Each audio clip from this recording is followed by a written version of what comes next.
பிரதமர் ரஹ்மான் தலைமையிலான வங்கதேசத்தின் புதிய பிஎன்பி அரசாங்கம் 1971ஆம் ஆண்டு நடத்தப்பட்ட இனப்படுகொலைக்காக பாகிஸ்தானை பகிரங்கமாக கண்டித்துள்ளதுடன் விடுதலைப் போரில் இந்தியாவின் முக்கிய பங்கிற்காக தனது நன்றியையும் தெரிவித்துள்ளது. ஆபரேஷன் சர்ச்லைட் நினைவாக அனுசரிக்கப்படும் இனப்படுகொலை தினத்தில் வெளியிடப்பட்ட இந்த இரண்டு அறிக்கைகள் முகமது யூனுஸின் இடைக்கால அரசாங்கத்தின் போது பாகிஸ்தானை நோக்கிச் சென்ற ஆபத்தான போக்கை வங்கதேசம் திருத்திக் கொள்வதையும் இந்தியாவுடனான தனது இயல்பான உறவுக்கு திரும்புவதையும் காட்டுகின்றன. புதுடெல்லிக்கு இது ஒரு குறிப்பிடத்தக்க மற்றும் வரவேற்கத்தக்க முன்னேற்றமாகும். யூனுஸின் கடினமான காலத்தில் கூட இந்தியா காட்டிய பொறுமையான அணுகுமுறைக்கு கிடைத்துள்ள வெற்றியாக இது பார்க்கப்படுகிறது. 2024இல் ஷேக் ஹசீனா வெளியேற்றப்பட்ட பிறகு பதவியேற்ற யூனுஸின் இடைக்கால அரசாங்கம் வங்கதேச பாகிஸ்தான் உறவை 1971க்கு பிறகு இல்லாத அளவிற்கு நெருக்கமாக்கியது. 5 தசாப்தங்களுக்கு பிறகு முதன்முறையாக நேரடி வர்த்தகம் தொடங்கப்பட்டது. உயர்மட்ட இராணுவ பேச்சுவார்த்தைகள் மீண்டும் ஆரம்பிக்கப்பட்டன. டாக்காவில் இந்திய எதிர்ப்பு பேச்சுக்கள்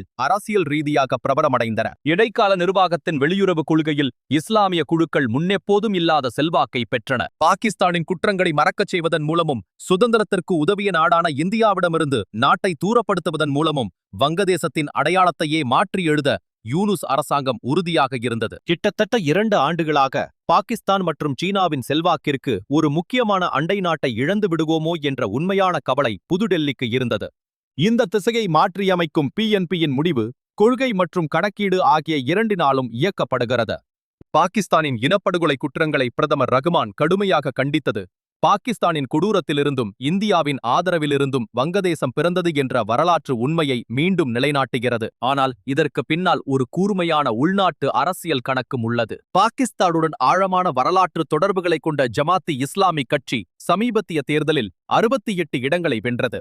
பாரம்பரியமாக அவாமி லீக் வைத்திருந்த தேசியவாத இடத்தை இப்போது பிஎன்பி பிடிக்க வேண்டியுள்ளது. பாகிஸ்தானை கண்டிப்பதும் இந்தியாவுக்கு நன்றி தெரிவிப்பதும் ஜமாத் அமைப்பை ஓரங்கட்டி வங்கதேசத்தின் தேசிய அடையாளத்தை தீர்மானிப்பதற்கான மிகச்சிறந்த வழியாகும். இந்தியாவை பொறுத்தவரை வெளியுறவுத்துறை அமைச்சர் ஜெய்சங்கர் மற்றும் பிரதமர் மோடி ஆகியோர் வங்கதேச விஷயத்தில் கடைபிடித்த மூலோபாய பொறுமை என்ற உத்திக்கு இந்த மாற்றம் ஒரு சான்றாகும். யூனுஸின் காலத்தில் பல தூண்டுதல்கள் இருந்த போதிலும் இந்தியா விரோத போக்கையோ அல்லது தண்டனை நடவடிக்கைகளையோ எடுக்கவில்லை. இந்தியா வர்த்தக தொடர்புகளை பேணியது, தூதரக வழிகளை திறந்து வைத்திருந்தது. ஒரு தெருப்புரட்சியின் தற்காலிக உணர்ச்சிகளை விட நாட்டின் உண்மையான நலன்களை பிரதிபலிக்கும் ஒரு அரசாங்கம் ஜனநாயக ரீதியாக அமையும் வரை இந்தியா காத்திருந்தது. அந்த பொறுமை இப்போது பலனளித்து வருகிறது. பிராந்திய அரசியல் சூழலில் இந்த மாற்றத்தின் நேரம் மிக முக்கியமானது. வங்கதேச தூதர் சமீபத்தில் ஜெய்சங்கர் மற்றும் வர்த்தக அமைச்சர் பியூஷ் கோயல் ஆகியோரை சந்தித்து எரிசக்தி ஒத்துழைப்பு மற்றும் வர்த்தகம் குறித்து விவாதித்தார். மோடியின் அண்டை நாடுகளுக்கு முதலிடம் என்ற கொள்கை